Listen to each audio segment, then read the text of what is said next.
Bismillahirrahmanirrahim. Assalamualaikum warahmatullahi wabarakatuh. Alhamdulillah wa syukurillah. Allahumma sholli ala Muhammad. Amma ba'du. Allahu Akbar. As. Kali ini kita akan bicara tentang pendidikan anak-anak kita dari sudut pandang olahraga. Nah, sahabat, Islam mengajarkan kepada kita dari hadis Nabi yang bisa kita baca ya. Itu Rasulullah menganjurkan, ajarilah anakmu menunggang kuda. Apa itu menunggang kuda? Ajari mereka naik kendaraan. Jangan sampai naik sepeda nggak bisa. Ya, naik motor nggak bisa, naik mobil nggak bisa. Mungkin yang lebih hebat lagi pesawat, gantole, ya, kapal. Banyaklah pokoknya yang namanya kendaraan. Jangan sampai tidak bisa. Ya, kalau dalam perang ada tank misalnya, ya kan? Ada pesawat tempur dan lain sebagainya. Kemudian ajarilah mereka memanah. Apa yang dimaksud dengan memanah? Ya, senjata zaman dulu yang memanah seperti Robin Hood, ya kan? Nah, oleh sebab itu zaman sekarang, zaman kemerdekaan kita dulu pakai bambu runcing, pakai kayu, pakai golok. Kalau para pendekar mungkin ada yang pakai tombak, pakai trisula, pakai celurit, pakai pedang, dan lain sebagainya. Di zaman sekarang, ya harus ada juga senjata yang bisa kita pelajari, kita latih. Misalnya kita latihannya di perbakin, ya kan? Menggunakan senjata, ada laras pendek, ada laras panjang, ya kan? Persatuan Penembak Indonesia. Ya, nah tentara-tentara kita harus dilatih menggunakan senjata. Polisi kita juga begitu, ya. Jadi keamanan dan pertahanan negara menjadi kuat. Itulah makna pengertian yang disebutkan oleh baginda Rasul, ajarilah anakmu memanah dan menunggang kuda. Kemudian Allah Subhanahu wa taala juga mengatakan, ya, Rasulullah menguatkan, agama Islam mengajarkan kepada kita melalui guru-guru kita, ulama-ulama, bahwa Allah lebih mencintai, lebih menyukai muslim yang kuat daripada muslim yang lemah. Ini bahasanya, kalimatnya tembak langsung ya. Ya, tanpa ada yang aling-aling. Kita bisa paham langsung bahwa yang dibutuhkan itu memang orang yang kuat. Ya kan? Jadi anak-anak kami, adik-adik kami yang masih sekolah, yang umurnya masih sangat muda, mulai dari kecil, remaja, sampai mungkin umur 25-30, perkuat fisikmu. Ya, perkuat pemikiranmu. Fisik dan olahraga. Mungkin olahraga bola kaki, futsal, badminton, tenis meja, memanah, belajar bela diri, silat, kungfu, karate, tinju. Ada sekarang ini lagi MMA ya. Apa tuh? Mix martial arts. Ya, di situ ada jujitsunya dan lain sebagainya kan. Pelajari itu semua. Dilatih fisik kita agar kuat. Tapi kalau untuk pikiran, ya kita sekolah. Ya, mungkin dari PAUD, TK, SD, SMP, SMA, S1, S2, S3. Selesai dengan profesor. Kuat secara pendidikan, kuat secara pemikiran. Intelektual kita oke. Tapi ada juga yang dimaksud dengan kekuatan mental. Nah, kekuatan mental ini tidak mungkin kalau kita tidak melatih lewat suatu keterampilan dan kompetisi-kompetisi yang ada. Ya, melatih tentu dengan kompetisi dan latihan alam. Kompetisi itu apa? Pertandingan, perlombaan ya, ada sparring partner di sana ya. Ada lawan kita untuk bertanding. Lalu kemudian latihan alam. Misalnya apa? Ya, melompat, terjun dari tempat yang tinggi, menaiki tebing-tebing yang curam, berlatih di tempat-tempat yang tidak biasa. Tapi itu semua harus di bawah kontrol yang kuat. Supaya apa? Karena yang namanya latihan, orang kan bisa saja silap, bisa saja mengalami kecelakaan. Nah, itu tidak boleh sembrono. Itu harus dengan pengawasan yang kuat. Supaya apa? Supaya keselamatan kita terjaga dan terjamin. Karena apapun yang kita lakukan, keselamatan adalah yang utama. Ya kan? Dalam berlatih, apalagi dalam bekerja. Jadi, kepada generasi muda, kepada orang-orang tua, mulai dari kecil anak-anaknya harus sudah diajari pendidikan, pengetahuan, keterampilan, kepiawaian dalam membina kekuatan fisik dan mental. Fisik kuat, mentalnya lemah. Digertak orang walaupun dia punya fisik kuat, ada kan? Dia ahli bela diri sebenarnya. Ya, sebenarnya bukan ahli, cuma latihan bela diri. Tapi begitu disuruh tarung, waduh lari-lari melulu, ya kan? Nggak berani melawan. Nah, itu kan namanya mental ayam sayur, ya kan? Nah, itu mentalnya harus dilatih supaya jangan memiliki mental yang gampang terjajah. Ya, apa tuh mental gampang terjajah? Wah, disuruh sana oke, disuruh sini oke, tapi dalam proses pembodohan yang dilakukan oleh orang lain. Jangan ya sahabat ya, negara ini karena tidak mau dibodohi seperti itu, tidak mau menjadi koloni bagi negara lain sehingga pengen merdeka. Itulah gunanya mental yang kuat, mental merdeka ya, supaya kita punya harga diri. Nah, jadi fisik kuat, mental kuat, sekarang pikiran kuat, yaitu dengan menjadikan diri kita sebagai intelektual melalui pendidikan, pelatihan, dan keterampilan. Lalu ada lagi kekuatan rohani, yaitu bertakwa kepada Allah Subhanahu wa taala. Karena tidak ada kekuatan ini semua, sahabat, tanpa pertolongan Allah Subhanahu wa taala. Gampang saja Tuhan itu mencabut kekuatan dari diri kita. Ya kan? Dibikinnya kita demam. Mau dia ahli bela diri apa, mau dia tentara apa, mau dia pegang senjata apa, begitu demam langsung meringkuk. Ya kan? Seorang profesor secerdas apapun, begitu dia tidur, dia bodoh menjadi orang sebodoh-bodohnya, seolah-olah dia bodoh betulan. Ya kan? Itu orang pintar. Oh, penguasa, oh dia pemimpin pejabat partai politik, punya kekuasaan, tukang pukul, militer bisa dia perintahkan untuk melakukan tindakan yang zalim sekalipun. Tapi begitu Tuhan cabut kekuasaannya, Tuhan hinakan dia, jatuhkan dan rendahkan dia, habis dia seketika. Allah itu yang mengangkat derajat kita, ya. Allah itu yang meninggikan, tapi dia juga bisa merendahkan kita. Tapi usaha kita sebagai manusia, ya tentu harus terus-menerus, ya. Urusan Allah nggak usah kita campuri. Bahkan kalau bisa kita mohon kepada Allah supaya dikuatkan terus, dibantu, ditolong terus oleh Allah dengan segala kemudahan. Ya kan? Allahumma la sahla illa ma ja'altahu sahla. Nah, wa anta tazalu hazna idza syi'ta sahla. Masya Allah. Ya. Jadi kita mohon supaya kemudahan itu diberikan. Ya, kekuatan itu diberikan. Jadi jangan lupa sahabat ya, tidak ada orang yang kuat dengan sendirinya. Nah, baik itu sampai kepada pemahaman kita secara rohani yang harus bertakwa kepada Allah yang memberikan kita kekuatan, dan kita tidak ada apa-apanya di bawah kekuasaan dan kebesaran Allah. Begitu kita sebut, kita declare Allahu Akbar, maka yang lain kecil. Allah lah yang maha besar.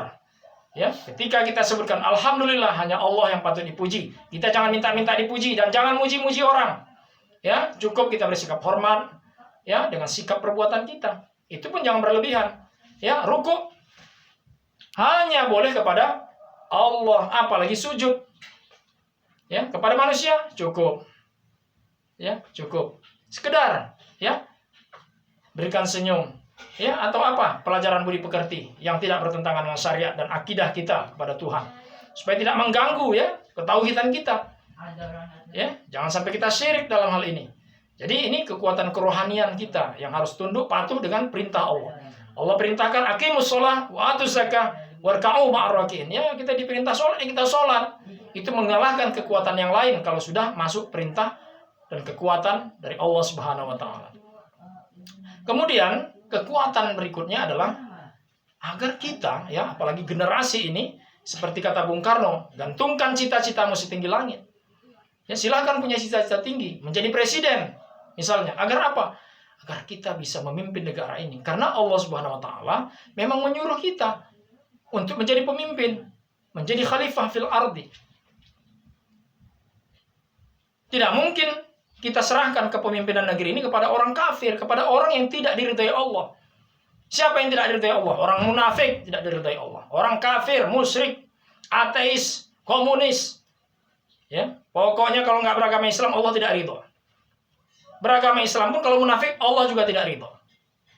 Nah, jadi kita harus benar-benar, ya, supaya kerajaan Allah yaitu bumi ini bisa diperintah oleh orang yang diridhoi Allah. Itu orang yang Islam, beriman, bertakwa kepada Allah Subhanahu wa taala. Laksanakan perintahnya, tinggalkan larangannya. Lakukan amar ma'ruf dan tegakkan ya nahi mungkar. Gitu sahabat. Ya. Nah, syariat Islam harus berjalan. Al-Qur'an dan Sunnah harus menjadi pedoman, menjadi undang-undang dan sumber dari segala sumber hukum yang ada. Jangan kita bangga dengan undang-undang yang dibuat oleh manusia ya. Undang-undang dibuat manusia ini emang lebih baik daripada undang-undang Tuhan, yaitu Al-Quran itu sendiri. Tidak kan? Ini undang-undang Allah Subhanahu wa taala, Al-Qur'an, untuk menjadi pedoman kita, acuan dan hukum kehidupan kita. Way of life. Allah mengatakan, "Wa man lam yahkum bima anzalallah fa ulaika humul kafirun.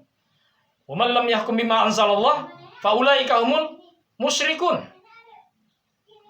Barang siapa yang mencari hukum atau memutus suatu perkara tidak dengan hukum Allah, tidak dengan Al-Quran, tidak dengan acuan yang dipandukan oleh baginda Rasulullah, dan tidak menjadikan Rasulullah itu sebagai hakim, pemutus suatu perkara, maka nyatalah dia kafir, nyatalah dia fasik.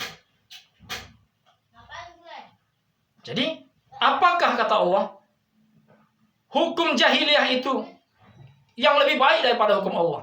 Apakah hukum jahiliyah itu yang akan kamu jadikan untuk menggantikan hukum Allah, yang akan kamu jadikan untuk memutuskan suatu perkara? Hukum jahiliyah itu apa? Ya hukum buatan manusia. Kita ini kan jahil. Loh, memangnya kita tidak boleh membuat suatu hukum? Boleh, sepanjang mengacu pada Al-Quran dan Sunnah. Tidak boleh bertentangan dengan Al-Quran dan Sunnah. Jangan ditawar-tawar. Al-Qurannya jangan ditawar-tawar. Jangan dimusyawarahkan. Ini judi haram. Aduh, tawar dikit dong, setengah haram. Jadi tetap bisa judinya dapat. Jadi kita bisa dapat pajak dari sini. Bisa untuk pembangunan. Ditawar. Jadi hukumnya remang-remang. Yang haram jadi halal. Tidak boleh. Nah, sahabat, ini kekuatan kita untuk menjadi penguasa. Jadi kita harus mengambil kesempatan. Ya, adik-adik, remaja, pemuda, orang tua mempersiapkan generasi ini. Agar anak-anak kita bisa menjadi pemimpin khalifatul fil ardi. Ya. Pemerintah yang kuat itu yang dipimpin oleh umat Islam. Ya, karena orang Islam yang memimpin suatu negeri, itu semuanya bisa akan mendapatkan keadilan dan kesejahteraan. Tapi jika orang kafir, munafik, musyrikin, ateis, komunis yang memimpin, boleh jadi kita akan terpinggirkan. Bahkan kita akan diberangus. Sudah terlalu banyak contoh di mana di suatu negeri umat Islam minoritas, kita tersingkir. Lihat di Uighur di negeri Cina, habis umat Islam dibantai di sana. Lihat di Rohingya, lihat di Palestina, Israel menghabisi kita. Di mana kita tidak dihabisi? Insya Allah mudah-mudahan saja Indonesia bisa menjadi pembuka jalan bagi keselamatan negeri-negeri Islam. Membebaskan negeri-negeri Islam dari tirani, dari penjajahan-penjajahan, penyiksaan, kezaliman ini. Itu tidak mungkin kalau kita tidak kuat, kalau kita tidak punya kekuasaan. Memangnya kita siapa? Pakai baju karate. Memang bisa buat apa dengan baju seperti ini? Ini cuma baju latihan. Iya kan? Emang bisa buat apa? Ini hanya untuk pertandingan. Di matras yang ada aturan main. Di luar itu nih enggak. Emang ada orang jalan-jalan di luar sana pakai baju begini? Enggak ada kan? Ini hanya berlaku di tempat tertentu. Jadi kita tidak bisa melakukan tanpa kekuasaan. Kekuatan fisik saja, keterampilan saja tidak bisa. Jadi kekuatan di sini yang dimaksud adalah kekuatan dalam pengertian kekuasaan. Kita harus rebut kekuasaan itu, apalagi kita mayoritas. Dan kita punya sejarah bahwa kitalah yang memerdekakan negeri ini. Bersama para ulama, plus rakyat Indonesia yang terdiri dari berbagai suku, bangsa, dan agama lainnya. Tapi mayoritas kita. Dengan teriakan jihad, Allahu Akbar, resolusi jihad yang dikeluarkan oleh ulama. Sehingga kemudian Bung Tomo berteriak, Allahu Akbar, Allahu Akbar, Allahu Akbar.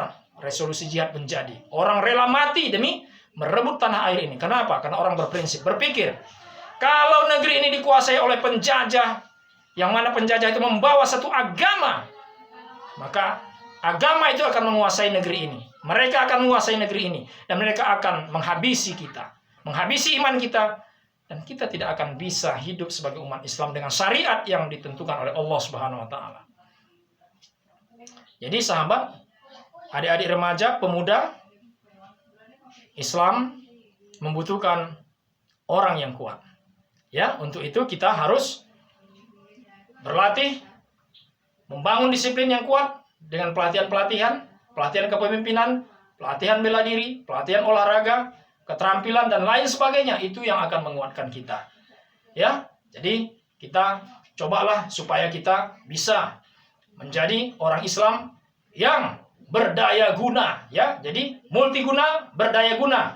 Kita punya banyak kekuatan seperti bumi ini yang menyimpan begitu banyak potensi, kekayaan alam yang bermanfaat untuk pembangunan negeri ini. sahabat, kita harus melakukan sesuatu. Ya, tanpa sesuatu yang kita lakukan, kita tidak bisa apa-apa. Jangan sia-siakan masa muda kita, ya. Gunakan masa mudamu sebelum datang masa tuamu. Gunakan masa lapangmu sebelum datang masa sempitmu. Gunakan masa kayamu sebelum datang masa miskinmu. Ya kan? Apalagi? Gunakan masa lapangmu sebelum datang masa sempitmu. Gunakan semua potensi yang ada pada dirimu sebelum Allah mencabut semua nikmat yang ada pada dirimu, sehingga engkau tidak mampu berbuat apa-apa. Gunakan kekuasaan yang ada pada dirimu sebelum engkau pensiun. Jangan berteriak sesudah pensiun. Tak ada gunanya. Selagi engkau punya kekuasaan, saat itu engkau berbuat. Bela agama Allah ini. Kekuatan dan kekuasaan diperlukan. Ya sahabat, ya adik-adik remaja, wahai para orang tua, ayo kita bangun generasi yang kuat, yang bisa memberi manfaat kepada bangsa dan negara, serta untuk membela dan memuliakan, mengagungkan, membesarkan agama ini. Ingat, tanpa itu kita tidak ada apa-apanya. Kalau agama kita dilecehkan, itu sama dengan akhirnya kita juga tidak berarti apa-apa.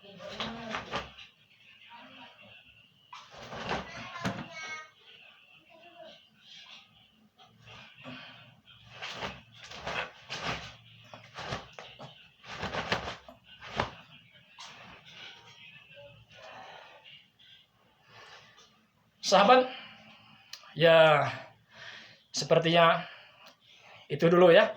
Insya Allah semoga bermanfaat dan barokah. Mari bersatu membangun Indonesia dan memuliakan, membela agama Allah Subhanahu wa Ta'ala ini dengan kekuatan dan kekuasaan. Wallahu muwaffiq ila aqwamit thoriq. Assalamualaikum warahmatullahi wabarakatuh.